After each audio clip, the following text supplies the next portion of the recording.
I will say, my name is Mark Fine. I've been here actually as I'm celebrating my 40th year in Las Vegas. And I've raised 4 children here, 5 children here, and they all went to school here, and it's been a great community, hasn't it?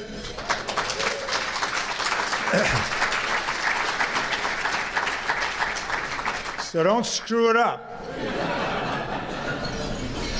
Seriously, one of the first things I did when I got here was I joined the Southern Nevada Homebuilders Association, and from the very moment that I came here, as much as there was competition, it was such a warmth and collegiality between the builders and welcoming and providing access to information that was needed. I don't know what it's like today. It seems like, we've been through some difficult times, but it seems there's a good spirit of collegiality, at least tonight. You got 250 people here, and I think it's a fantastic thing. Claire, you did a fantastic job.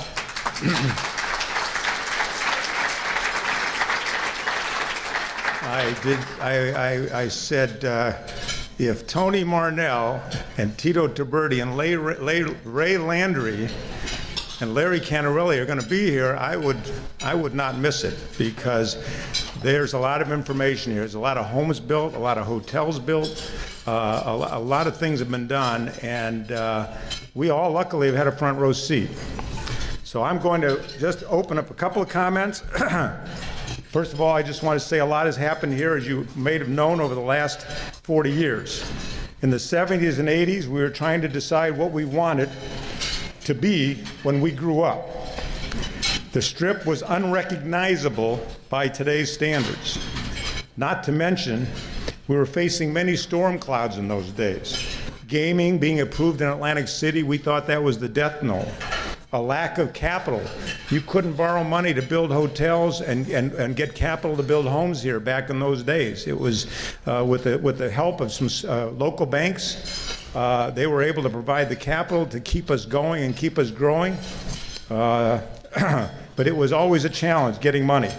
Not to mention the outside pressures that were always going on. The changes in the economy, the devaluation of the peso, and the remaining mob members that were still here. They were senior citizens by that time, but it was kind of cool going into the Las Vegas Country Club, and some of these guys were sitting at different tables. It was hard to believe. Any of those horrible stories they wrote about them. They were good members of our community. On the residential side, this place looked like a boom town. We were building houses for shelter. We weren't building environments back in the 70s. We turned around and we started to build master plan communities. We provided environments, and over the years, that Las Vegas became the home of master plan communities. You guys can matriculate up here anytime you want, by the way. It won't distract me. Annual home sales in the 70s and 80s were probably in the 3,000 homes a year. Now, I only say that because we got up to about 35,000 homes, and maybe that may be a conservative number. Larry did 35,000 homes, and the rest of us, he left everything else for the rest of us. But we're doing 6,000 to 7,000 homes a year here today, and I know that by some of the standards, it doesn't seem like a lot. But when I tell people who think Las Vegas has died that we're doing 5,000 or 6,000 homes a year here, they can't believe it. So there's a lot of good news. If you look back from in the last 7 or 8 years, you may not think it's good news, but we think that if you're here, that's really good news. UNLV was transforming itself from a community college to a major university, and of course we had the light of our life, the Running Rebels.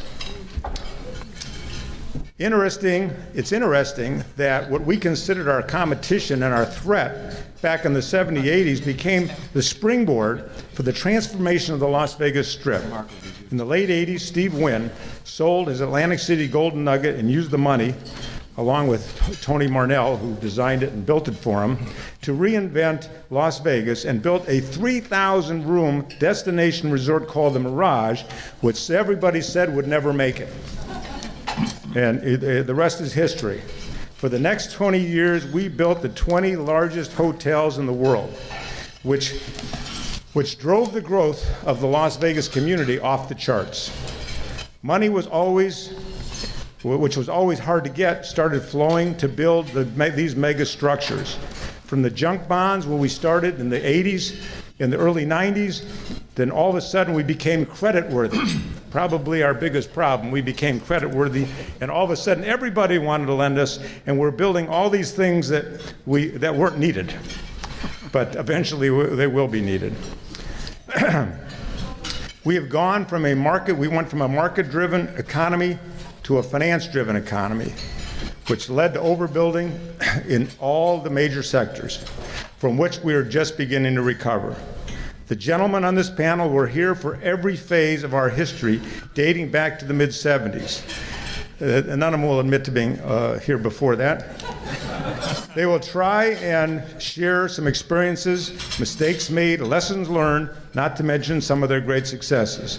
You should be in for a lot of fun. So I'm going to introduce our little panel. I don't think that anything's been assembled like this before in Las Vegas in my memory. I think it's very cool. Mark Fine, I'm sorry. I'm tired of talking about myself. Let's talk about you guys. What do you think of me? No comment.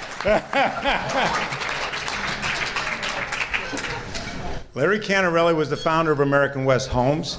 I had the privilege of knowing Larry when he first started coming to Las Vegas, working for Metropolitan Homes. And he built himself up to eventually the president of Metropolitan Homes, and eventually started his own home building company back in 1984. Is that the right date? 1984. And you saw the number of homes he's built. Larry was the pioneer on building value. Larry could outcompete anybody. And he always had his market share. He knew he was a student of the market, and somebody that we all tried to be like.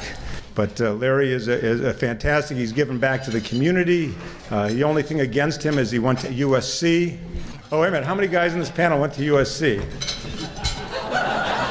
Larry? Huh? Anyway, he's given back to this community in many different ways, and there's people come and go in this community, but the guys that are here today stayed and all made a large contribution. Ray Landry is a guy I also have known for almost 35 years. Pardee Construction was actually the very first home builder I ever signed a contract with in Green Valley. That's right. He agrees with that. It's the only thing that I say that may be true. But anyway, Ray oversaw the marketing for Pardee. Pardee has been a fantastic citizen in our community for 60 years. They were here and they believed in us way before all these public home building companies came along. And you guys are great, don't get me wrong. We love the public home building companies. But you didn't come until it was fashionable to be here. They were here before it was fashionable to be here, and they made a great contribution to our community. They like to say that Spring Valley was the first master plan community, but I like to think that Green Valley was really the first master plan community in terms of full disciplines, right? Don't you agree with that? It was actually Spring Valley, wasn't it? I think it's called Bar. Tony Marnell. I met Tony early on when I moved here. I was trying to do a shopping center. I don't know if Tony remembers this, over off of Tropicana and Pecos, I think it was. He was working for an architectural firm. He blatantly told Steve Mulaski and I, we had no idea what we were doing.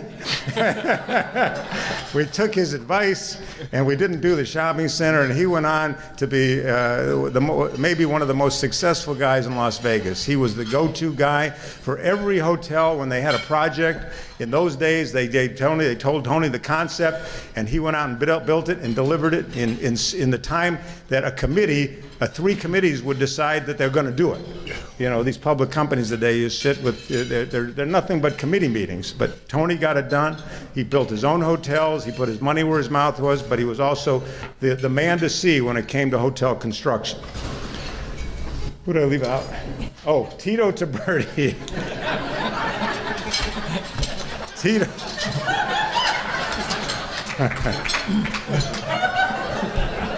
I love Tito Tiberti, okay? There's no question he's the hardest guy in the world to love, But I still love Tito Tiberti because he has the 3 greatest daughters in the planet. And they grew up in my house. He's been a friend of mine since I moved here 40 years ago. We never burned out on listening to Tito's stories. So hopefully you won't burn out tonight. But Tito has built hotels. He was a hotel owner. He built with Michael Gaughan. They built the Barbary Coast. They built the hotel that we're sitting in here. They built a very successful hotel company, in addition to being one of the top general contractors in Las Vegas. So anyway, that's our panel. And we have some questions. Now, what we're going to do, we're going to talk a little bit about, with the limited time we have because of Larry's long video, we're going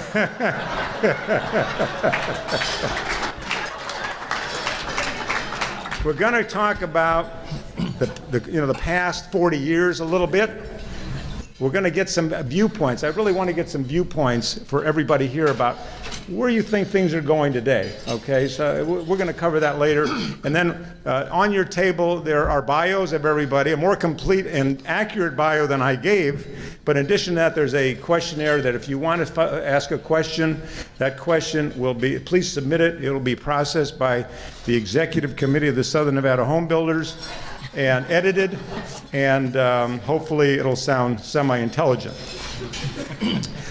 What I'd like to do is start off with 3 minutes from each of our panelists to talk about I know some of you were born here, but what brought you here, how did you evolve into what you became, and what you are today. And I know that 3 minutes is much time, but just to give everybody a feel for who you are and what you've, been exposed to over the last 40 years. Tito, you want to go first? My father came here in 1940 to be an engineer on what was going to be the Nellis Air Force Base, and I met my mother, who was sent here as a nurse from Kansas, and along came me in 1945.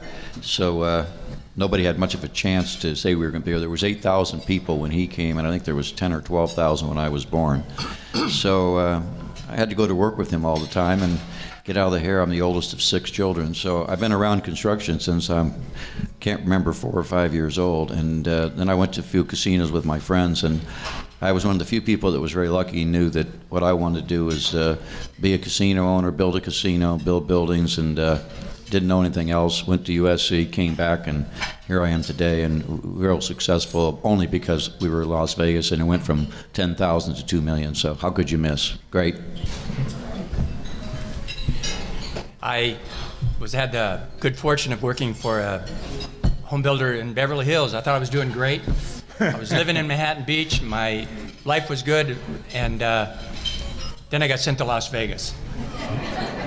Interest rates were 18%, and I was assured everything was fine. I've been working in this market actually since 1976, and I bought with the gentleman that I worked for, Rudy Schaefer. We bought land from Mark Fine. Mark thought he had the biggest suckers going, so he sold us a lot more land. Then I built a house in Green Valley, and I loved it. My wife came to love it.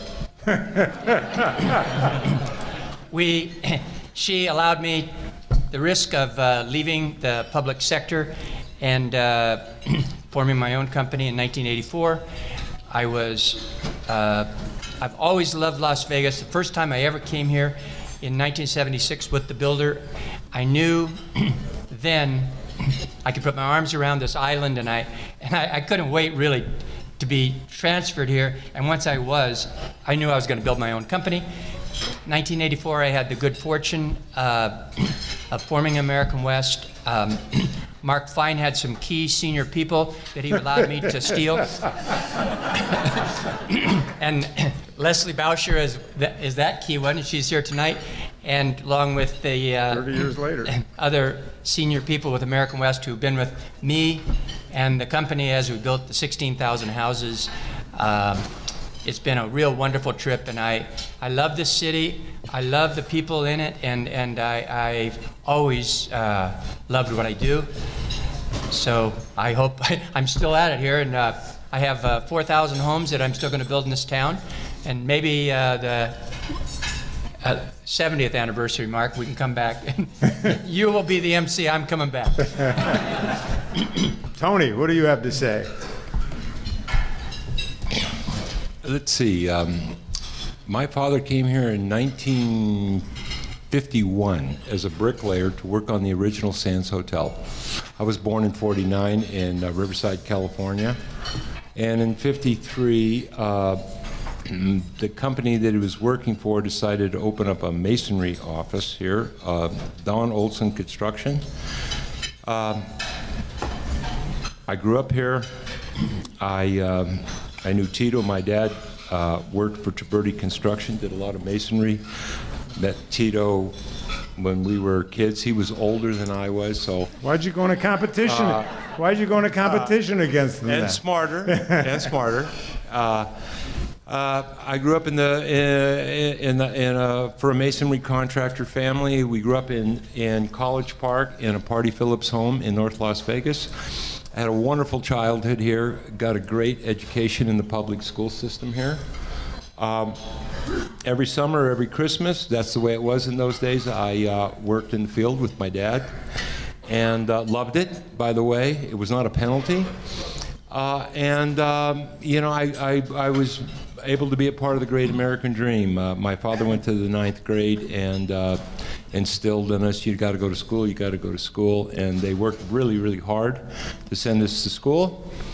67 came along, and I wanted to be an architect. I said, I liked the guy while I was laying brick that drove out in a Cadillac in a suit and an air-conditioned car. He got out and he waved his hands around, and I'd go home at the dinner table that night, and my dad would go, oh, the architect, they don't have no idea what they're doing, they don't know how this works. And then I'd go to see Tito and his dad on a Saturday in the office, and they go, yeah, the architect's all bad. So anyway, 67, the Vietnam War was happening, and in those days there were not a lot of architectural schools. I got admitted in those days to MIT, and to Berkeley, and to USC. And because I had a great education, I got a great public school education, and my mom had tuberculosis as a child, so she said, you can't go to MIT, it's too cold there and you'll get tuberculosis. My dad says, they're burning the library in Berkeley and you're not going there. So I went to USC by default. Came back and said, I'm going back to Las Vegas. Everybody at USC says I'm going off to somewhere else. I'm going back to Las Vegas. And came back to Las Vegas. Met an interesting man by the name of Lud Carreo, a mentor of mine, another Italian. There was Gus Rapone, and there was J.H. Tiberti, and then us young guys came along. And we competed a lot, fairly, honestly. We always made sure our workers got paid fairly, and then for a young architect to come back in the great American dream, to grow up in this city with people in every tier, there is no more greater story for me personally than Las Vegas, and meet all the fine people. And I do remember the meeting. I had to take a shot, you know. And so, a great town, great group of people. We've, as a family, like everyone here, tried to give back, and we love this town, and we're not leaving. I'm not leaving. All right. Ray. I came to Las Vegas in 1968 from California. I got a phone call one day that they needed an entertainer at the Sands Hotel. And my God, I'd never even seen Las Vegas before. So over the hill I came. I think we've all come over that hill in the middle of the night. It's all black, and all of a sudden you see these lights. I was awestruck. It was an offer to go to the Sands Hotel, and it was the day after Frank Sinatra had got into a little fisticuff there, and we won't go into detail on that one. But I worked at the Sands Hotel as an entertainer, and I did that for a couple of years. That was really enjoyable. But entertaining is not a great future when you're raising a family, because you don't get insurance and a lot of downsides. So here I had an opportunity reading in the paper that they were going to hire somebody as a salesperson with Party Homes. At that time, I think we had about 4 projects here in Las Vegas, but we just started Spring Valley, and it was mentioned earlier, and I think Mark's correct when he says it was the first master plan community. Out of the sales office, I could see, from Rainbow Boulevard, I could see the Strip. There was no houses in between there. As the years turned, I think we had, ended up 40 projects within that community. In the early beginning, it was the first master plan community with some parks, schools, but it lacked some things like master associations, homeowners associations, and as the years went on, I got involved in those things, and that was rewarding because not only were we building homes, we were building communities, but a community that was going to stand on its own, and that was the important thing when you start one. You have to make sure when the builder leaves that it functions properly. So we set up associations. Homeowners got involved for the first time in their own communities and made decisions, and it developed into a quality community. As the years turned, products started to change. I remember in the beginning, our cabinets were made of birch and pine. Countertops were Formica. We had shag carpet. The microwave had not been invented yet. Dishwashers were optional. 2-car garage was a luxury. As the years went on, we started to step up to tile. Now it's granite countertops. Now we have 3-car garages. Everything has a garage door opener. Sophistication in these communities has really accelerated. So that was a good thing to watch that go on in all these years. At the end, when I left, we had 145 projects, because I retired about 7 years ago, 29 communities, a little over 34,000 homeowners in there.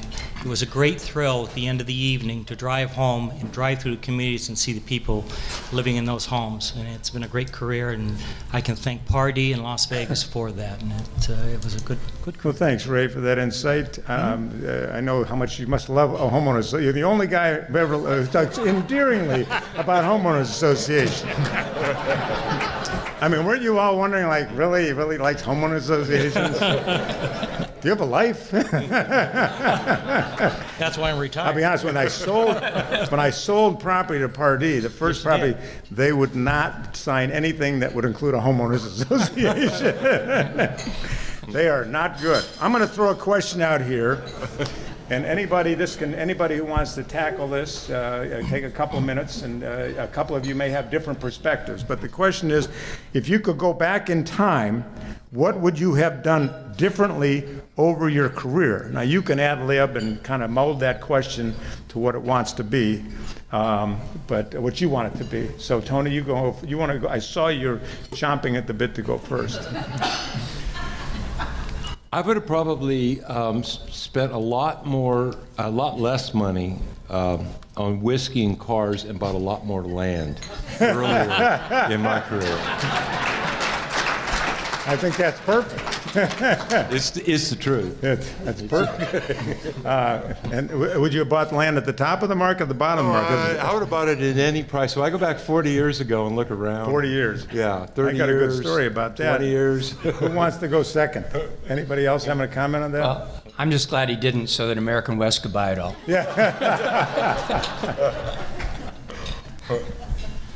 That's it. Tito? I have a statistic that will confirm everything Tony Marnell just said. That the Summerlin project, this is generally coincides with the area referred to as Hughes site in the old days. 25,000 acres was acquired by Howard Hughes in 1951 for a total purchase price of $99,576. That works out to approximately $3.98 per acre. And that was 1951, about the time Tony got here. So even if you would have missed that, I think that I learned one thing from my father. Every time I said, you got this land so cheap, but we can't make this work at these new prices. That's when things were selling for, $5,000 an acre, $20,000 an acre.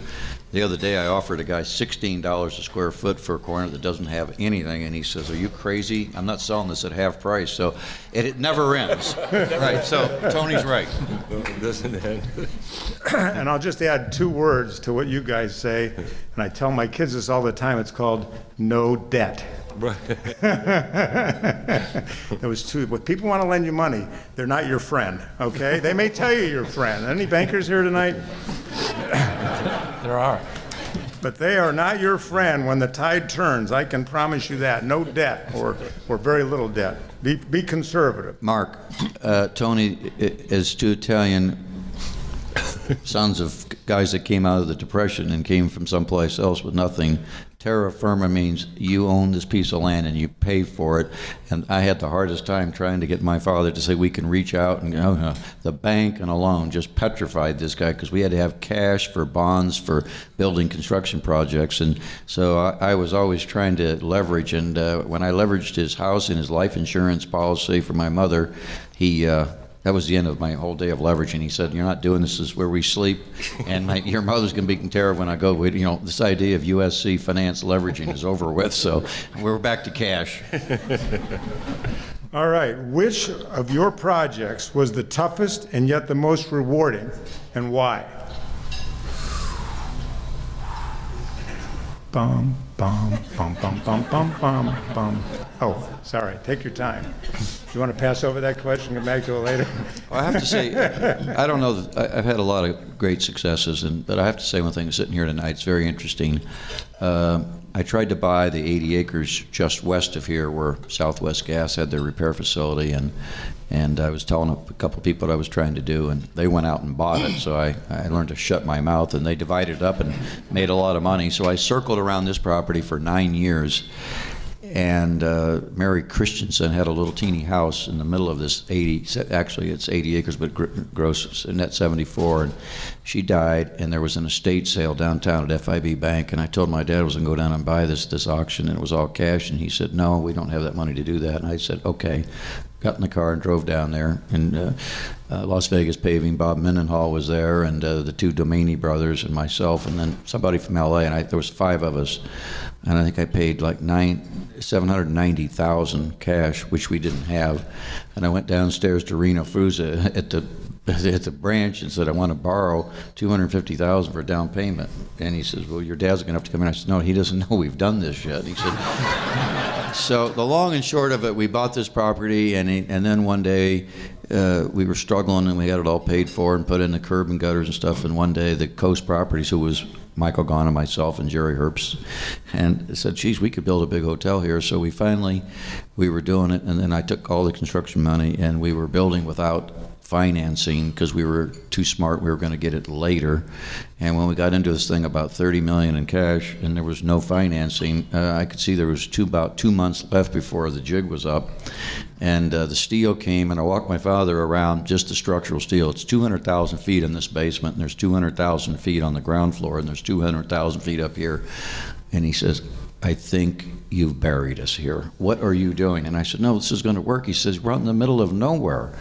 So we ended up by paying, Tony and I were talking about it right before dinner, I said we ended up by paying 12% interest, but they didn't give us the whole thing, was a discount. So Mark, we paid 14 and 3/8% for the first loan on this place for about $250 million, and we signed a 7-year contract that said that we couldn't refinance it unless we paid a $40 million fine. So I don't know. The joy of it is we're all sitting here tonight. It's a huge success, and there was a struggle, but it's a great reward. Tito, we used to have a great line, and you may not remember. Did you want to applaud for him or something?